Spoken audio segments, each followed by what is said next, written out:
Hey everybody, Kevin Fickney here, back with another video. Today I want to show you something I'm super excited about. I've been working on for the last 3 or 4 months and I'm really excited to share with you guys. I've always wanted to have a creative space that my friends and I can have basically any tool we need for film photography, and I feel like that's kind of what I've created here, and I'm really excited that it's almost done and pretty much fully operational. Right now I have the developing stage done. We can do everything from C41, E6 and black and white, so pretty much any film you can imagine.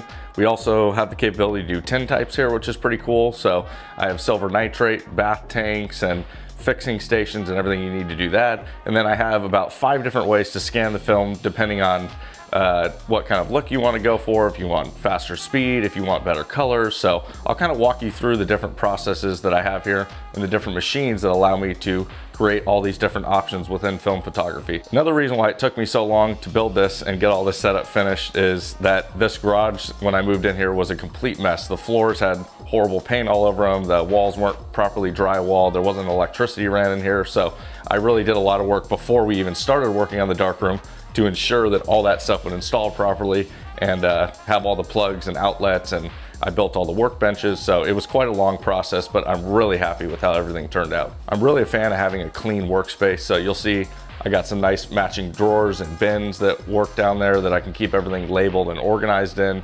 And I really just wanted to optimize the flow of everything. So I kind of built the garage in a way that a 2-man work shift can kind of work together, where one person's loading film in an area I'll show you over here, and then one person is kind of going through the developing, whether it's in the Jobo or the Cine Still setup. So we can do pretty easily in about 4 hours, about 20 to 30 rolls of film. So once we get a flow going, it works really well. The film dryer really speeds things up. So yeah, just everything kind of works in harmony together to really create something that is quite efficient. And yeah, basically you can do way more film than I would ever need to do. So over here is kind of where the process began. This is my big Harrison film changing tent. This is larger than the typical ones you see, but what I really like about this one is this framework that it has.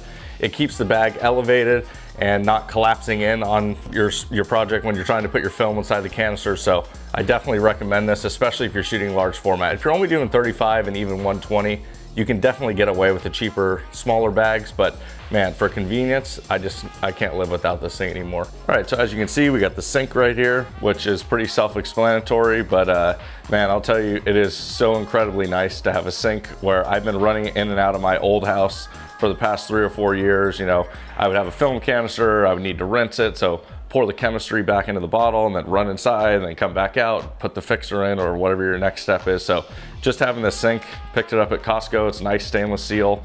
It's got plenty of depth. So that is definitely something you want to consider, especially if you're doing prints.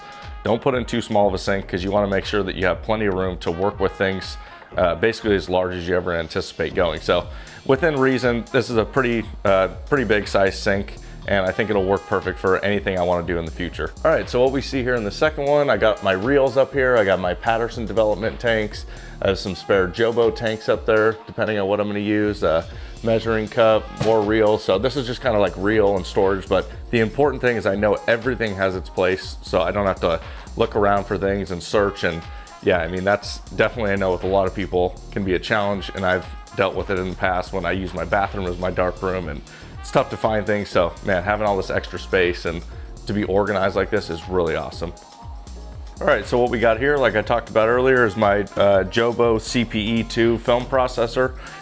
This will do quite a few rolls of 35 mil. I think it'll do 3 35s. I can do 6 120 or 3 8x10s with a special reel that I have in here. So generally this machine does not work for 8x10, but a company makes a custom reel that goes in here, so it is nice. This is a little bit more of a compact Jobo than normal, so it fits into my bench space a little better. So I'm glad I was able to find this machine, and it just kind of automates the process and speed things up. So yeah, I can really pump out a lot of film and have it kind of be a little bit less of a manual process than working with your typical Patterson tanks. All right, so where the Jobo is a little bit more of a complicated and more expensive machine, another way to get into developing color film, specifically C41 and E6, that's quite inexpensive, does a really good job, and honestly, I use it probably more than the Jobo, is this Cine Still, basically water immersion circulator that what it does is it heats water and circulates it around, kind of similar to the Jobo does. And to be honest, it almost does a better job because the Jobo doesn't have a circulation system, so you can kind of get hot spots in the water. And a lot of people actually add the CineStill temperature controller to their Jobos and basically take the place of that heating element. But yeah, I think it's around $100, and honestly, it does an amazing job. So, and you can use just any simple container like you see here that I have, just this clear plastic container, and your chemistry goes in here. It's got a little holder for it. So some people say this thing's overpriced. I don't really see it. It's built really well. It does a great job, and it's never failed me. So definitely highly recommend this CineStill setup here. This is my film drying cabinet. Up here you can control temperature. You have a timer, and it's got a fan that pushes pressurized air through the unit. It's got a filter up top here that you can change. It's just like your typical home air filter that would go in a furnace, and it keeps all the dust out of here. It's tall enough that you can fit a full length of film top to bottom. You don't have to fold it, which is really nice. It's got adjustable dividers and things in here to hang stuff, and yeah, it really just speeds up the process. And it's nice because it doesn't dry it too quick that it will curl the film. So definitely one of the best things I bought for my film lab here. All right, so once the film comes out of the dryer that I showed you guys before, it's ready to be scanned. So there's a few different ways I have to scan here. A couple I talked about before, but I'll go into a little bit more in depth here. This is the Pakon scanner here, which is pretty legendary. They kind of used to originate in 1 Hour Photo Lab, so they don't give you the highest resolution, but the colors out of it are really awesome, especially when you're using Kodak film. So I will kind of show you guys a little bit of a workflow that I use here, where whether it's the Frontier or the Pakon, I'll use them to almost do like a proof for me. So they're both very fast at scanning, and I'll scan through with them, and they create really amazing colors. And then if I want higher resolution, then I'll take it over here to my camera scanning setup. So depending on how much resolution, right here I have the Leica SL2S on here, and I use the multi-shot mode that creates, I think, around a 96 megapixel or so image where it stitches a few together. So what I'll do is either scan on the Pakon or scan on the Frontier to get the colors that I really want. And then when I want more resolution, I'll scan with the Leica or scan with my GFX to get a real high resolution file, and then I convert it in Negative Lab Pro. And the colors in Negative Lab Pro for me are very good, but can be a little bit hit and miss, and it's probably just me not being experienced enough with it. But what I do is actually scan from the Frontier to the Pakon, and then I put them side by side and I color match. So yeah, it really just helps me get the colors exactly where I want them. What I'm using here as a film carrier is the stuff from Negative Supply. It's amazingly built. Some people say it's expensive, and it is, but man, for the machining quality, just the overall build quality of everything, how it's interchangeable, the speed, the way you can advance the film with the roller, there's really nothing else I would use. I've tried just about every other film carrier. Nothing keeps the film as flat as this, and nothing works as good as this. So for me, it's just, you know, going through all those different things. I tried so many different holders. Just, yeah, there's nothing else I would rather use than the Negative Supply stuff. All right, so next I'm gonna talk to you guys about definitely probably the craziest piece of equipment that I have in the garage here. Something that you generally don't see people having at home, but it's the Fuji Frontier SP3000. So what's really great about this machine is it's very fast. It gives you, I would say, definitely better resolution than the Pakon. Still not crazy, but probably about double or a little more than that of the resolution. But man, the colors out of this thing are unbelievable. Definitely a bit of an intimidating thing to learn, but there's a great group on Facebook that's really giving me a lot of help. And man, once you get this thing dialed in, it's super quick. And really just produces the best colors I've ever seen out of film scans. So the way the SP3000 works here is it uses these different film masks, which have become insanely hard to find and valuable, but I'm lucky to have a 35 mil setup and everything I need to do different formats of 120. I have 645, 6x6, 6.7, 6.8, up to 6.9. So pretty much have any format depending on which camera you're shooting, but the film goes into these masks that fits into these carriers here. So this carrier pops out.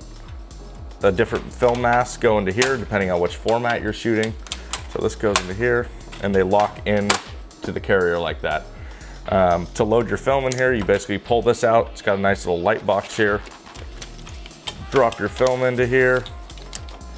And what's pretty crazy for a machine from 2003 is that it actually gives you a live view of what you're seeing. So you basically come into here, you have your live view on the screen, you kind of frame it up. let it do its initial scan. And then what's cool about the Frontier is you have a lot of color correcting in here. So you have a keyboard that's very dedicated just to scanning. You have like cyan, magenta, and yellow adjustments here, so you can kind of go through and, you know, scan things and basically correct the colors exactly how you like. Doing it on this old CRT monitor is definitely not the easiest thing. It doesn't have the highest resolution, so it's definitely something you need to get a feel for and, you know, kind of get in the workflow of how you like your scans to look. So definitely a learning curve, but man, once you get this thing dialed, it's definitely my favorite scanner. All right, so the last scanner you see here at the end is this Epson Expression 11000 XL.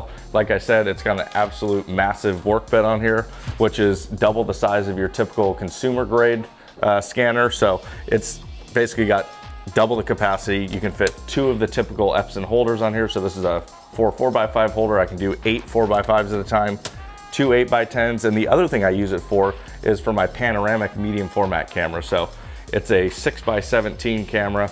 Once again, kind of an odd format. The Frontier or the camera scanning can't really do this. So yeah, any odd formats or large format that I'm shooting is what gets scanned on the Epson here. I hope you guys really enjoyed the look at my home darkroom here. It's still a work in progress. Like I said, eventually I do want to be doing some real black and white darkroom prints. When I do that, I'll give you guys an update. And if you want to see anything else more specifically or a video focusing on one stage of the process, just let me know in the comments below. Thanks again for watching. Have a great day.